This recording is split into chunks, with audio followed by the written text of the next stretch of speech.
मियां नवाज शरीफ, मियां शहबाज शरीफ, एहसन इकबाल साहब, ख्वाजा आसिफ साहब, you name it and you have it, Punjab की वजीर आला मोहतरमा मरियम नवाज साहिबा, ये सब अपनी सीटें हार गए। तो आपने क्या किया?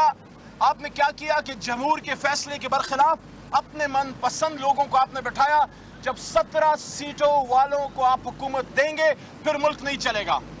इसलिए मैंडेट हमें वापस दिया जाए, इमरान खान साहब को रिलीज किया जाए, असीरान को रिलीज किया जाए, हमें हमारे खवातीन का कि जो सीटें हैं वो हमें वापस की जाएं और इस मुल्क को चलने दो, इस मुल्क को आगे बढ़ने दो, इस मुल्क को आगे पाकिस्तान के 25 करोड़ अवाम को अपना एक बेहतरीन मुस्तकबिल तलाश करने दो। इस वक्त पूरी कौम में मायूसी है, महंगाई का बम गिर चुका है, अभी नए आपके बिल नहीं आए, उसमें एक बार फिर अवाम पे एक और बम गिरेगा खुदा न खास्ता, जो कि आने वाला है। इस वक्त लोड शेडिंग की हालत देख लें, पेट्रोल की प्राइसेस देख लें, गैस की प्राइसेस देख लें, तो इन सारी चीजों को देखते हुए अफसोस होता है कि आपको क्या मिला इमरान खान के खिलाफ, वजीर आजम इमरान खान के खिलाफ?